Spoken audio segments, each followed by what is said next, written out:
সুপ্রিয় শিক্ষকবৃন্দ, আসসালামু আলাইকুম রহমতুল্লাহ বারাকাতু। জিপিএফ জেনারেল প্রভিডেন্ট ফান্ড সাধারণ ভবিষ্যৎ তহবিল আমরা সরকারি কর্মচারী হিসেবে ভবিষ্যতে নিরাপত্তার রক্ষা কবচ হিসেবে আমরা কি করি, টাকা জমা রাখি। টাকা আমরা জমা বিভিন্ন জায়গায় রাখতে পারি, ব্যাংকেও রাখতে পারি, ঘরে রাখতে পারি, এবং আমাদের যে এখানে জিপিএফ আছে জিপিএফও আমরা দেখতে পাই। এখন আমরা কি কারণে জিপিএফ এ রাখি? কারণ হচ্ছে জিপিএফ এর মধ্যে সুদ অথবা মুনাফার পরিমাণ হচ্ছে সর্বোচ্চ হার 13%। বাংলাদেশের কোন ব্যাংকে এখন এ পর্যন্ত এই হারে সুদ অথবা মুনাফা দেয় না। আমরা যখন ব্যাংকে টাকা জমা রাখি, আমাদেরকে সর্বোচ্চ 7% হারে ওনারা সুদ অথবা মুনাফা দেয়, এবং সেটা যদি পোস্ট অফিস হয় অথবা সরকারি সঞ্চয়পত্র অফিস হয়, সেখানে তারা 9% দেয় সর্বোচ্চ। কিন্তু আপনার একজন সরকারি কর্মচারী হিসেবে সরকার আপনাকে আপনি যেহেতু সরকারের একবার এই রাজস্ব কর্মচারী, বাংলাদেশ সরকারের একজন প্রিয় কর্মচারী এবং সরকারি দায়িত্ব পালন করছেন, এই জন্য সরকার আপনাকে জেনারেল প্রভিডেন্ট ফান্ডের যে সুদ সেটা হচ্ছে 13% হারে আপনাকে সুদ দেয়। এখন একজন সরকারি কর্মচারী হিসেবে আপনি জিপিএফ এ যদি মাসে 2000 টাকা করে চাঁদা রাখেন, তাহলে আপনার এক মাসে যে টাকা রাখেন, আপনি 1 বছর পরে সেই টাকার সুদের পরিমাণ কত হবে? এখন আপনি যদি পিএনআর বা সরল সুদে যান, সরল সুদে যদি যান, তাহলে কিন্তু এখানে অঙ্কের রেজাল্ট হবে না। এটার কারণ হচ্ছে আপনি প্রত্যেক মাসের 1 তারিখে অথবা 2 তারিখে বা 1 তারিখে আপনি কি করছেন, 2000 টাকা আপনার বেতন থেকে সরকার কেটে রাখছে, অ্যাকাউন্ট সার্ভিস কেটে রাখছে। এখন আপনি তো এই 2000 টাকা অর্থাৎ 12 দুগুণে 24,000 টাকা মাসের প্রথম তারিখে একসাথে দিচ্ছেন না। একসাথে দিলে পরে তাহলে আপনার 12 দুগুণে 24,000 টাকা কি সরল সুদে হিসাব হতো। সেটা কি হতো, 1 টাকার সুদ হচ্ছে 100 টাকার মুনাফা, 100 টাকার 1 বছরের মুনাফা হচ্ছে 13 টাকা, আর 1 টাকা কত, এবং 24,000 টাকায় কত, সেটা হচ্ছে সরল সুদ। সেটা কি সরল সুদ। কিন্তু আমরা তো এখানে 24,000 টাকা 24,000 টাকা আমরা 12 মাসে জমা দিচ্ছি। আপনার শেষ মাস ডিসেম্বর মাসে তো আপনি তাকে 24,000 টাকা জমা দিচ্ছেন। আমাদের সাধারণত সুদের হিসাব হয় 1 বছরে। সুদের হিসাব হয় কত বছরে? 1 বছরের সুদের হিসাব হয়। এখন এখানে যদি আপনি সুদের হিসাব করেন, 1 বছরের যদি সুদের হিসাব করেন, তাহলে এখানে আপনি প্রথম জানুয়ারি মাসে যে 2000 টাকা রেখেছেন, জানুয়ারি 1 তারিখে জানুয়ারি 1 যে 2000 টাকা রেখেছেন, এই টাকার উপরে আপনার সুদ আসবে কয় মাসে?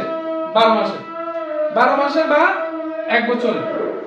তাহলে 12 মাসে হলে এটাকে যদি আপনি বছরে নেন, তাহলে এত কি হবে? বছর। এত কি হবে? বছর হবে।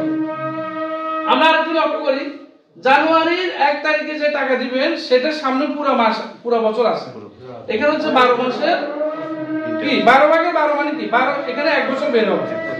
তার মানে আপনি এই 2000 টাকা 1 বছরের সুদ পাবেন, সেটা কত? 13% হারে। তাহলে আমাদের এটা হচ্ছে কি 2000 টাকা গুণন সময় গুণন 13%। এবার আসেন, আপনি যে টাকা ফেব্রুয়ারি মাসে সেটা জমা দিবেন, ফেব্রুয়ারি মাসে সেটার কত আসবে? ফেব্রুয়ারি মাসের 1 তারিখে দিলে তখন আসবে আপনার টাকা আসবে 2000 গুণন 12 ভাগে 11 বছর গুণন 0.13। এইভাবে আপনি লক্ষ্য করেন আপনার মাসের সংখ্যা, ধরেন মার্চ, এপ্রিল, মে, জুন, জুলাই, এভাবে ধরেন আপনি যাইলে পরে ধরেন আপনার সেপ্টেম্বর মাসের 1 তারিখে আপনি কত পাবেন? সেপ্টেম্বর মাসের 1 তারিখ, সেপ্টেম্বর মাসের 1 তারিখ, মার্চ মাসের 1 তারিখ, তারপরে এপ্রিল মাসের 1 তারিখ, মে মাসের 1 তারিখ, তারপরে জুন, জুলাই, আগস্ট,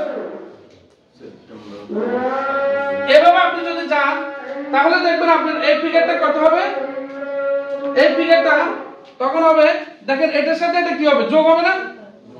আপনি যদি এইভাবে জানুয়ারি ফেব্রুয়ারি মার্চ এপ্রিল মে জুলাই এভাবে করতে থাকি, তাহলে আমাদের এখানে ডিসেম্বরের 1 তারিখ আসবে এরকম 2000 গুণন কত, 12 ভাগে 1 গুণন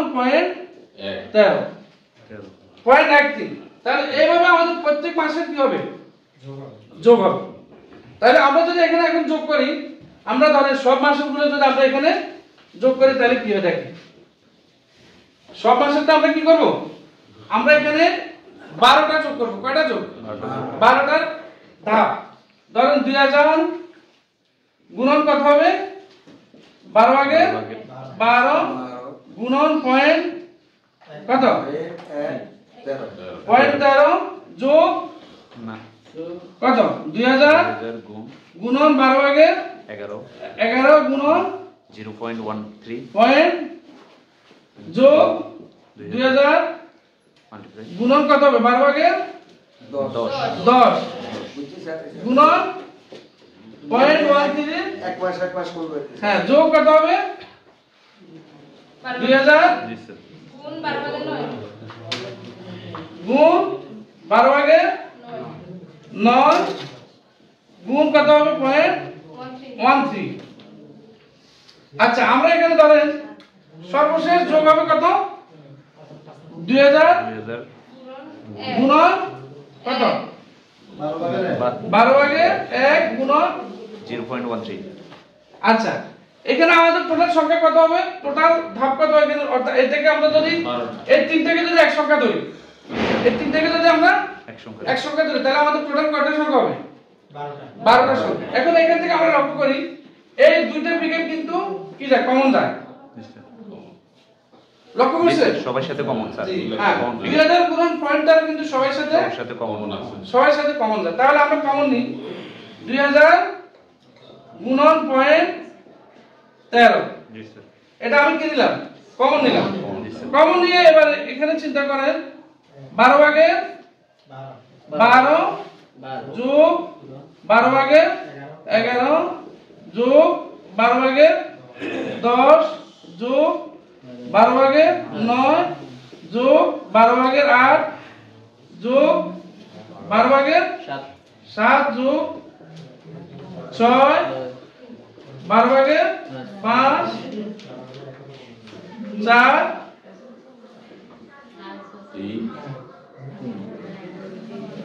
12 ভাগের কত, 2 যোগ 12 ভাগের 1। এটা কি হলো, এটা কমন যাবে না, কমন যাবে। আচ্ছা কমন গেলে এবার পরে কি হবে, 2000 গুণন 0.13, এখানে কত হবে, লসাগু করলে 12 লসাগু, লসাগু করলে এখানে কত হবে, 12 যোগ এভাবে কত হবে, 12 যোগ 11 যোগ কত, 1 যোগ কত হবে, ঠিক আছে লেখা ঠিক আছে, 12 যোগ প্লাস ডট ডট দিয়ে প্লাস 1 কত হবে, এটা প্লাস 1। এখন এটা 12 যোগ 11 12 যোগ 11 যোগ 10, এটাকে যদি আমরা কি করি, ওই যে ধারার সূত্র, ধারার অঙ্ক যদি আমরা করি 2 ভাগে n * n + 1 আকারে করলে কত হবে, 12 গুণন 13 ভাগ 2 6 দুগুণে 12 6 দ্বারা কত, 78 6 দ্বারা কত হবে, 78। তাহলে সমান কত হবে, দ্বিতীয় লাইনে 2000 গুণন 0.13 গুণন 12 ভাগের 78 সমান কত হবে, 2000 গুণন কত, 0.13 গুণন 6.5 হবে। এখন এটা করলে কত হয়, একটু করে দেখি,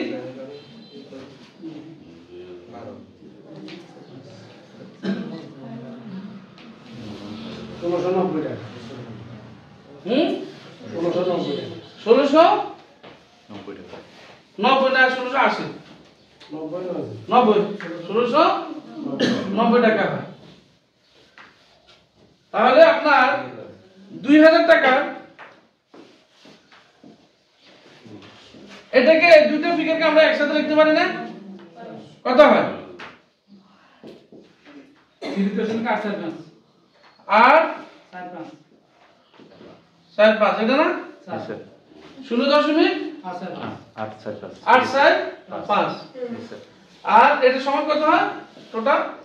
1690 1690। তাহলে 2000 টাকার সুদ হচ্ছে এটা, এক বছরের সুদ। 2000 টাকা করে 12 মাসের, অর্থাৎ 24000 টাকা এক বছরের সুদ হচ্ছে 1690 টাকা। কিন্তু আপনি যদি 24000 টাকা সুদ বের করতেন তাহলে কত হতো? গুণন 0.13 দিলে কত হতো? হ্যাঁ 260 টাকা সম্ভব। কত? 24000 টাকা সুদ। এটা একটু করো দেখি। 3120 টাকা। 3120 20 টাকা। টাকা। এখন দেখেন এটার এটা কত পার্থক্য।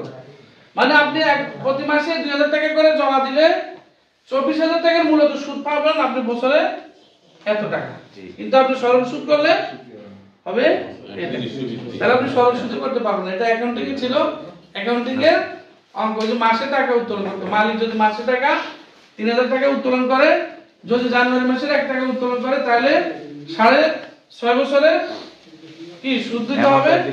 যদি মাঝখানে উত্তোলন করে তাহলে 6 বছর, আর যদি বছরের শেষে উত্তোলন করে তাহলে হচ্ছে 5.5 বছর। মানে ওই যে এটা এইভাবে করলে, যেমন এখানে করছিলেন কি বেরিয়েছে 6.5 বেরিয়েছে না এখানে, জি স্যার। এখানে এই ফিগারটা যোগ করেছিলেন কি, তখন আপনি যদি মাসে প্রত্যেক মাসে 15 তারিখে দিতেন, তখন এখানে 12/15 মানে ওভাবে হতো আর কি। এখানে যদি 15 মাসে দিতেন তাহলে এখানে হতো 11.5 মাস। এখানে কত মাস হতো? 11.5 11.5 হতো।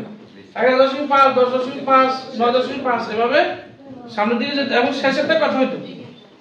15 দিন। শেষেরটা 15 দিন হতো। শেষেরটা 0.5 দিন। 0.5 দিন। আর যদি মাসের শেষে জমা দিতেন, ধরেন আপনি জানুয়ারি মাসে 1 তারিখে জমা না দিয়ে যদি 31 তারিখে জমা দিতেন, তাহলে আপনার প্রথমটা হতো 11 মাসের সুদ। জি স্যার। এবং ডিসেম্বর মাসের সুদ আর হতো না। শেষে আর কি ডিসেম্বর মাসে সুদের ধরো তখন এখানে শূন্য হতো। ডিসেম্বর মাসে মানে পার্টনারশিপের অঙ্কের মতো স্যার। পার্টনারশিপের ওই যে পার্টনারশিপের অঙ্ক সেই দৃষ্টিকোণ থেকে।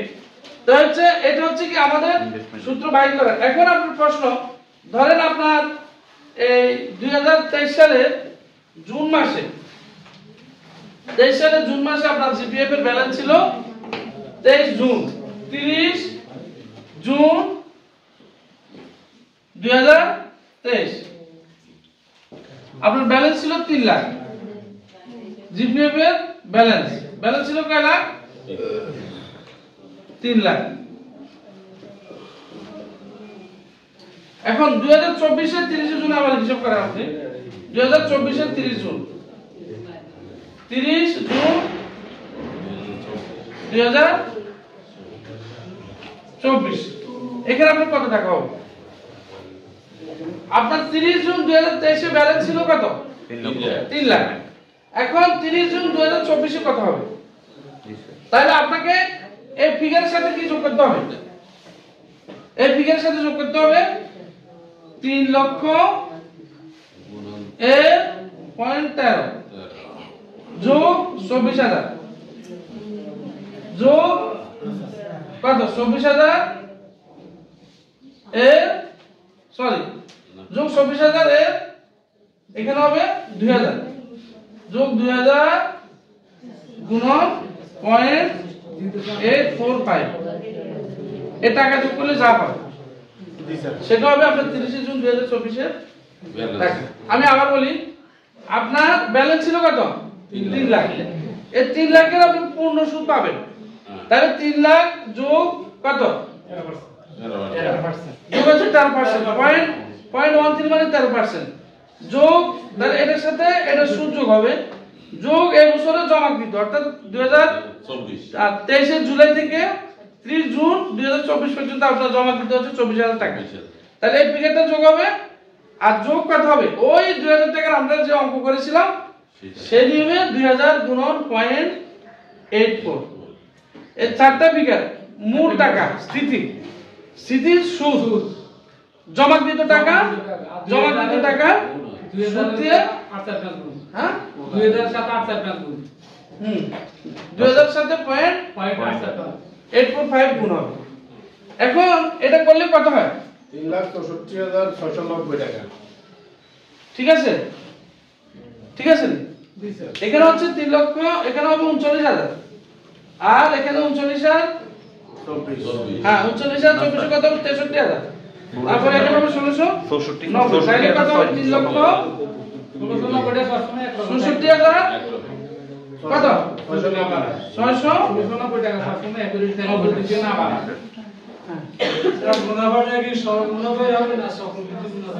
এটা আমি চক্রবৃদ্ধি মুনাফা গেলে অঙ্ক হবে না।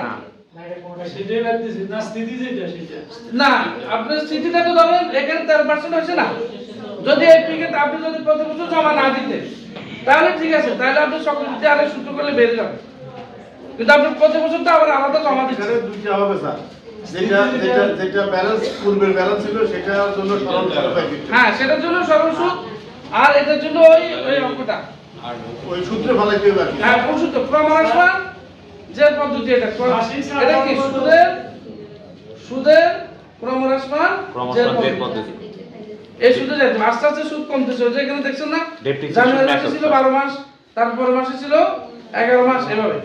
স্যার একটা জিনিস জানতে চাই, আমাদেরকে যে এটা দেয় মুনাফাটা দেয় সরল মুনাফা দেয় নাকি চক্রবৃদ্ধি মুনাফা দেয়? এটা চক্রবৃদ্ধি মুনাফাতে দেয়, এটা চক্রবৃদ্ধি যে দেয় এটা দেখেন আপনার এখানে ছিল 3 লক্ষ টাকা, পরে আবার এখানে এটা যোগ হয়েছে কত 39,000 টাকা, তাহলে এর পরবর্তী বছরে কিন্তু আপনার এখানে মেইন টাকার উপর এটার উপর আবার সুদ, এটার উপরে সুদ, তার মানে এই টাকাটার ভিতরে আপনার এখানে চক্রবৃদ্ধি মানে কি সুদের সুদ, চক্রবৃদ্ধি মানে হচ্ছে ইন্টারেস্ট অন ইন্টারেস্ট, তাহলে আপনার এখানে যাবে। এখন সুদ ও মুনাফার মধ্যে পার্থক্য, ইন্টারেস্ট বনাম মুনাফা বনাম প্রফিট এটা আসেন। ইন্টারেস্ট আর প্রফিটের মধ্যে পার্থক্য হচ্ছে এরকম, ধরেন আপনি অনুমতি নিয়ে বিয়ে করলেন, সেটা হচ্ছে প্রফিট, সেটা কি প্রফিট হচ্ছে অনুমতি নিয়ে বিয়ে, আর ইন্টারেস্ট হচ্ছে উইদাউট পারমিশন, মানে এটাকে কি বলে ইলিজিটিমেট কাগজপত্র থাকবে না স্যার, কবে তো ইলিজিটিমেট, ঠিক আছে। তাহলে মানে প্রফিট এবং মুনাফার মধ্যে পার্থক্যটা ঠিক আছে। প্রফিট হচ্ছে আপনার যেটা ঠিক থাকবে আপনাকে বাধ্যতামূলক দেয় না, ধরেন আপনার কাছে থেকে একজনে 10,000 টাকা নিল, 10,000 টাকা নিল, 10,000 টাকা নেওয়ার পর ওনার সাথে আপনার সাথে কথা হচ্ছে যে আপনাকে মাসিক 10% আরে দিবে, ঠিক আছে, অথবা যা লাভ হয় লাভের 60% আপনাকে দিবে আর 40% উনি রাখবে, অথবা উনি আপনাকে 40% দিবে, উনি 60% রাখবেন। ধরেন উনি লাউ ব্যবসা করতেছে, এখন 10,000 টাকা দিয়ে আপনার থেকে নেওয়ার পর উনি লাউ যদি 12,000 টাকা বিক্রি করতে পারে তাহলে কত হবে ওনার মুনাফা? 2,000 হবে 2,000, ওইখান থেকে মুনাফা কত হবে 2,000। এখন 2,000 থেকে 40% ধরেন আপনাকে দিল 40% কত 800, আর 60% 1200 তাকে সে নিল। এখন তার লাভ খেয়ে কি হয়ে গেল, মানে বর্ষা পানিতে উঠে সমস্যা হয়েছে, অথবা তার সে যদি লাউ যদি সরাসরি কিনে সে 10,000 টাকার লাউ কিনে বিক্রি করছে 9,000 টাকা,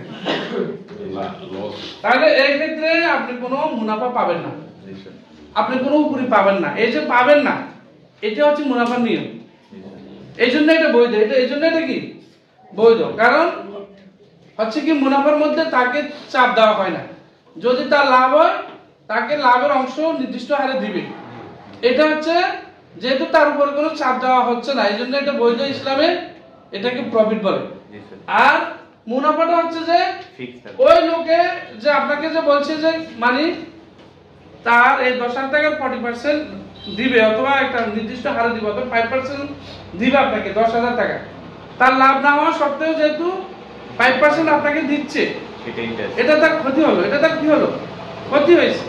তাই এটার নাম হচ্ছে ইন্টারেস্ট। ইন্টারেস্ট হচ্ছে বাধ্যতামূলক আর প্রফিট হচ্ছে বাস্তবতার উপর। পার্থক্য হচ্ছে এতটুকু। এই জন্য ইন্টারেস্টকে হারাম করা হয়েছে। ওয়া আলাল্লাহ বাইয়া ওয়া রাবা রিবা, নিশ্চয়ই আমি ব্যবসায়কে হারাম করেছি আর সুদকে হালাল করেছি। সুদ হচ্ছে ইসলামের দৃষ্টিতে মায়ের সাথে জিনা করা, ঠিক আছে? সুদের শাস্তি এরকম, মায়ের সাথে জিনা করলে যে শাস্তি, সুদের শাস্তি হচ্ছে সেটা। এ হচ্ছে কি সুদ এবং মুনাফার পার্থক্য। তবে আমাদের ইতিমধ্যে সরকার বছর 3 আগে সম্ভবত এই জিপিএফ এর উপরে যে সুদ কথাটা ছিল, সেই সুদ কথাটাকে উঠাইয়া প্রফিট কি প্রফিট কথাটা যোগ করছে। ধন্যবাদ সবাই।